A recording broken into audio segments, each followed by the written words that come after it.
네, 잠금 해제 시간입니다. 간밤 미증시가 메모리얼 데이로 휴장을 맞은 가운데 우리 증시는 오늘 양지수 모두 강보합 정도에서 움직입니다.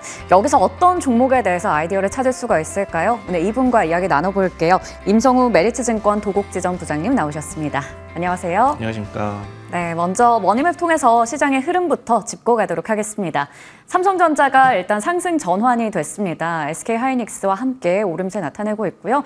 오늘 한미반도체 6% 이상, HPSP 같은 경우 5%가 넘게 강세 나타냅니다. LG전자가 7% 넘는 또 상승부를 강하게 켜준다라는 게 특징적이고요. HLB도 나름 그룹주들 반등세를 이어가고 있죠. 오늘 6% 넘는 상승세 나타내고 있습니다. 섹터 전반에 불이 들어와 있다라고 한다면 그리 강하진 않지만 조선기자재, 해운 쪽 속해 있을 수가 있겠고요. 우주항공청 어제 개청했는데 오늘 좀 강한 것 같습니다. 한화 에어로스페이스, 한국항공우주, LIG 넥스원 등등의 종목들 오름세 나타내고 있습니다. 자, 그러면 오늘 시장에서 특징주들 알아보기 전에 리뷰부터 해보도록 할게요.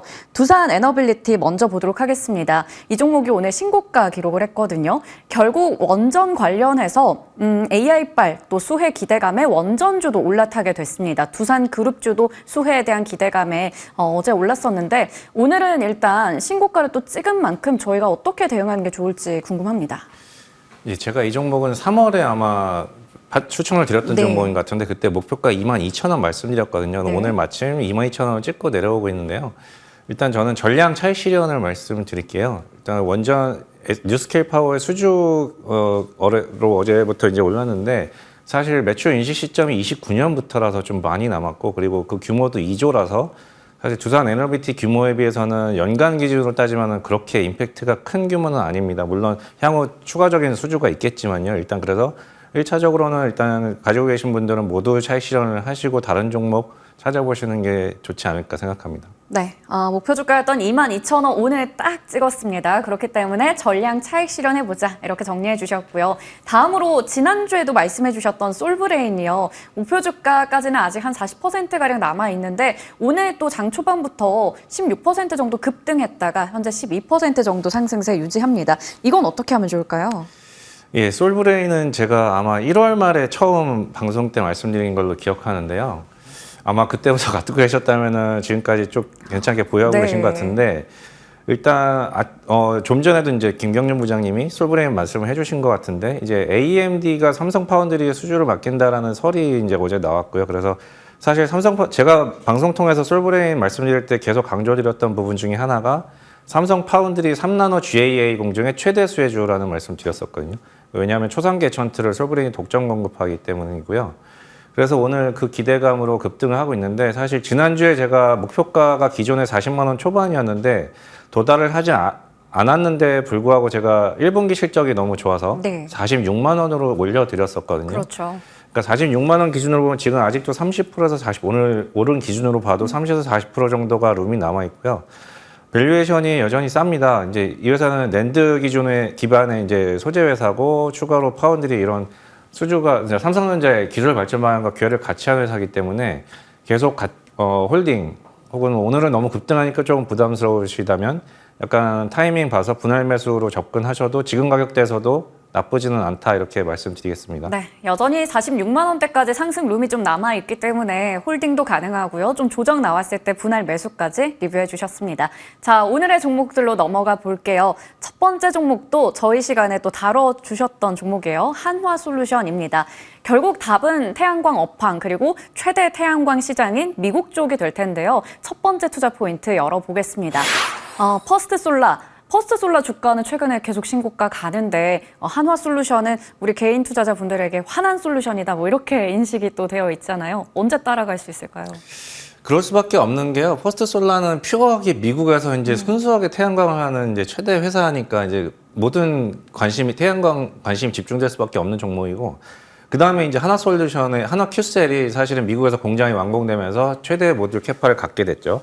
근데 사실 하나솔루션이 갖고 있는 뭐 석유화학 부분의 부진함 그리고 재무구조 이런 부분들 때문에 급등락이 좀 있는 것 같아요. 한국에서는. 하지만 저는 앞서 포인트 말씀드린 것처럼 미국 시장이 지금은 핵심은 미국 시장이거든요. 그러니까 데이터 센터가 앞으로 가장 많이 지어질 지역도 미국이고 대중 제품에 대한 그러니까 방어 제한 조치를 가장 강한 의지를 갖고 있는 게 미국이고, 미국의 IRA 법안도 미국 내에서 생산을 해야만 수혜를 얻을 수 있는 그러니까 미국에서 태양광을 하는 업체라는 게 가장 중요한 투자 네. 포인트입니다. 그래서 그 기준으로 봤을 때 퍼스트솔라와 대등하게 하나솔루션이 대등한 위치에 있다. 이렇게 말씀드리겠습니다. 네, 주가도 좀 같이 갔으면 좋겠는데 일단 기대할 수 있는 게 AI바를 해서 전력 수요 계속 급증하고 있고 한화큐스를 통해서 뭐 이렇게 전 밸류체인 가지고 있잖아요. 그 부분 기대할 수 있을 것 같아요. 다음 포인트 보겠습니다. 바로 이제 중국이 될 텐데 중국 관련해서 또 미국에서 관세 인상하겠다 뭐 이런 얘기 나오고 있습니다. 이쪽은요? 네. 일단 미국은 방어적인 입장이죠. 그러니까 중국의 저가 물량을 이제 강하게 방어하고자 하는 정책들을 이제 막 내놓은 상황이고요. 그러면 이제 그 진원지가 중국인데 중국이 계속 밀어붙이면 사실은 이제 계속 방어만 해야 되고 이런 상황이었어요. 근데 네. 사실 중국 내부에서부터도 변화가 감지되기 시작했거든요. 지난 5월 17일인가요? 그 중국 공신부가 주관한 그 태양광 업계 좌담회가 열렸습니다. 거기서 나온 얘기가 뭐냐면 태양광 업계에서 너무 공급관이 심해서 우리도 가동률이 60%도 안 되고 네. 우리도 죽겠다. 그래서 정부에서 나서서 약간 보이지 않는 손이 좌우하지만 보이는 손으로 좀 작용을 해줘서 어떤 공급 과잉을 좀 제한을 걸어준다든지 그리고 어떤 인수합병 이런 퇴출 절차라든가 그런 부분을 이제 정부에서 좀 조율을 해주길 바란다. 이런 부분에 대한 제안을 했고요. 정부에서도 그런 부분을 인지를 했고 이제 어떤 회신이 나올지 기다리고 있는 상황입니다.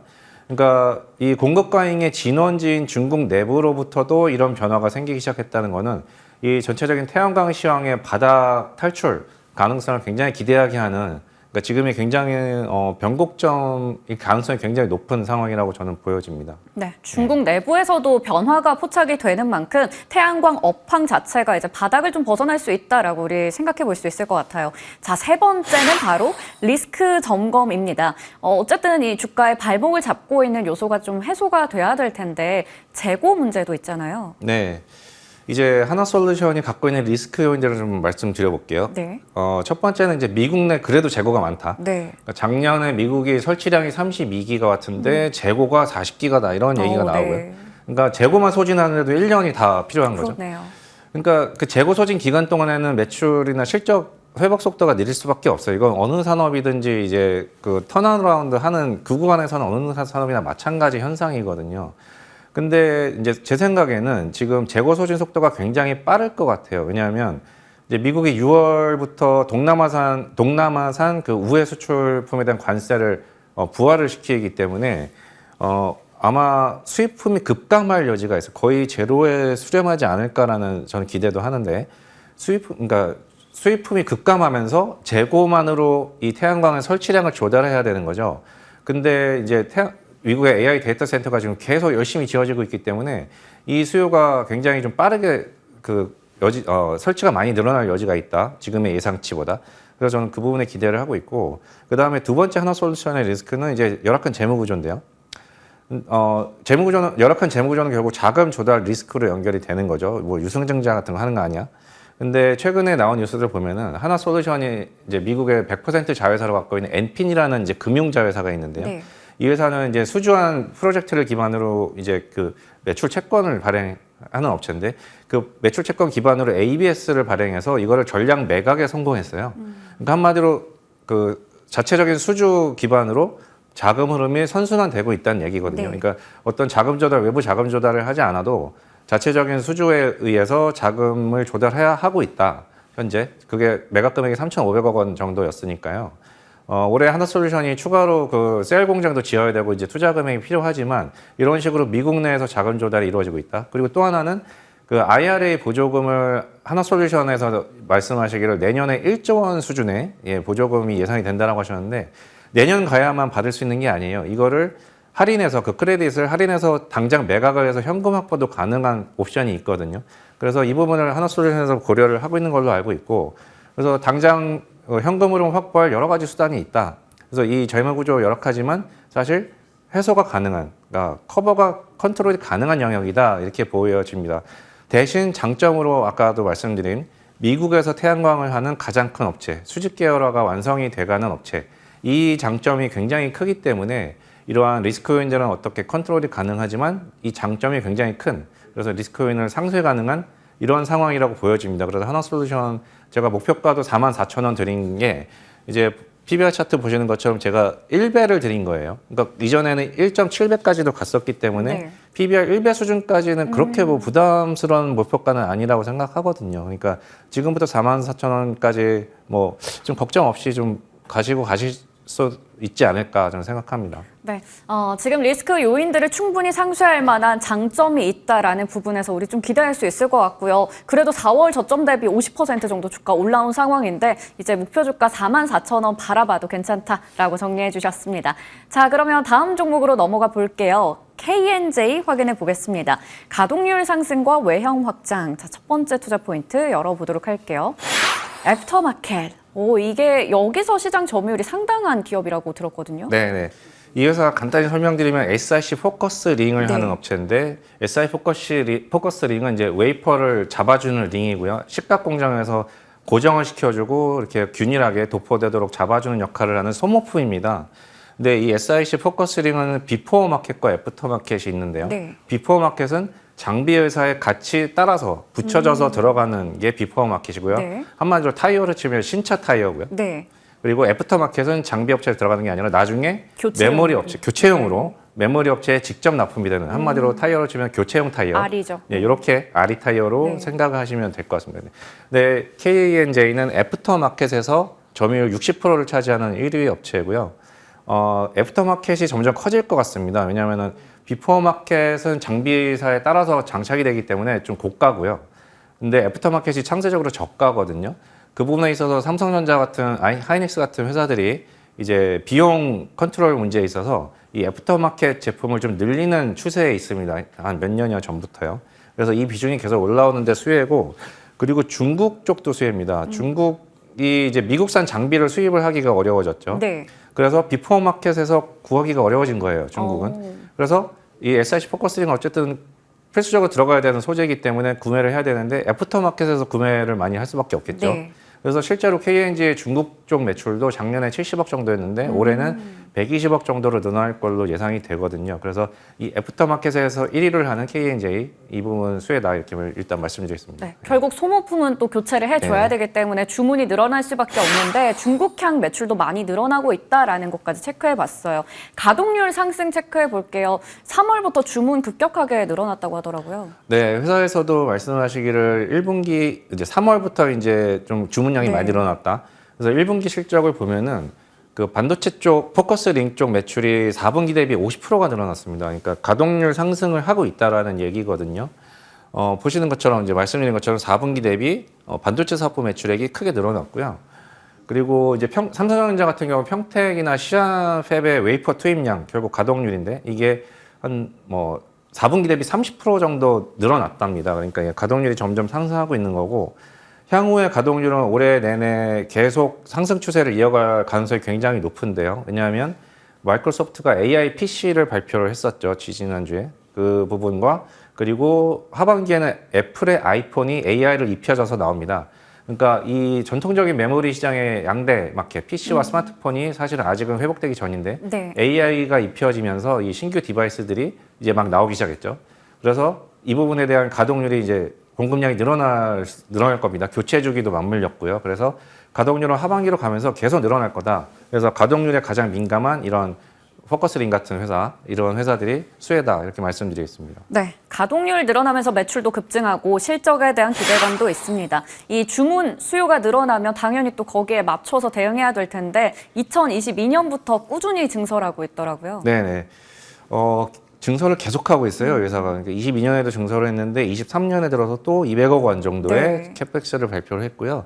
이제 근데 23년에 시황이 급격히 악화가 됐죠. 그래서 그 증설하는 그 타임을 약간 딜레이가 되긴 했습니다. 근데 이제 회사에서 밝히신 바에 따르면 올해 7월 정도에 라인 2개가 완공이 될 예정이고요. 그리고 이제 3개 라인 증설이 예정돼 있었는데 나머지 1개는 연말에 완공이 될 것 같습니다. 그래서 완공이 되게 되면은 여기 그림 보시는 것처럼 올해 말 기준으로 포커스링 캐파가 약 680억, 이제 700억에 가까운 규모로 성장을 하게 될 거고요. 가동률 상승과 외형 확장이 동반해서 이루어지면서 그러니까 PE도 같이 상승을 하게 될 겁니다. 그래서 올해 실적 굉장히 기대가 되고요. 내년 이후로도 꾸준히 기대가 됩니다. 그리고 무엇보다도 이 회사 차트 보시면은요, 굉장히 소외돼 있어요, 맞아요. 여전히. 네. 그래서 지금 PE와 밸류에이션도 낮고요. 워낙 애프터마켓 업체라서 기존부터 낮았는데 네. 아직 가동률이 완전 회복이 안 된 상황에서 주가도 아직은 소외가 돼 있는데요. 지금 이런 기회에 사두시면은 연말까지 가면서 쭉 괜찮은 수익을 내실 수 있을 것 같습니다. 네, 장기적으로 봐도 괜찮을 것 같고요. 소외돼 있는 만큼 접근 가능해 보입니다. 목표 주가는요? 네, 31,000원 말씀드리겠는데요. 이제 제가 생각하는 올해 컨센서스 실적 기준의 15배 PE 멀티플 준 게 31,000원이고요. 이 회사가 2023년에 18배 정도 간 적이 있었습니다. 그러니까 15배면은 과거 뭐 최대는 아니고요. 그리고 이제 하나마테리얼즈나 TCK 같은 이제 경쟁 업체 밸류에이션이 상대적으로 높습니다. 그래서 이 회사가 상대적으로 낮기 때문에 좀 밸류에이션 캐치업을 할 수 있는 여력이 좀 있다고 봐서 이 정도 말씀드리겠습니다. 네, KNJ 목표 주가는 31,000원으로 설정해 주셨습니다. 오늘 이렇게 해서 잠금 해제 종목들은 임성우 메리츠증권 도곡지점 부장님과 함께 풀어봤습니다. 감사합니다. 감사합니다.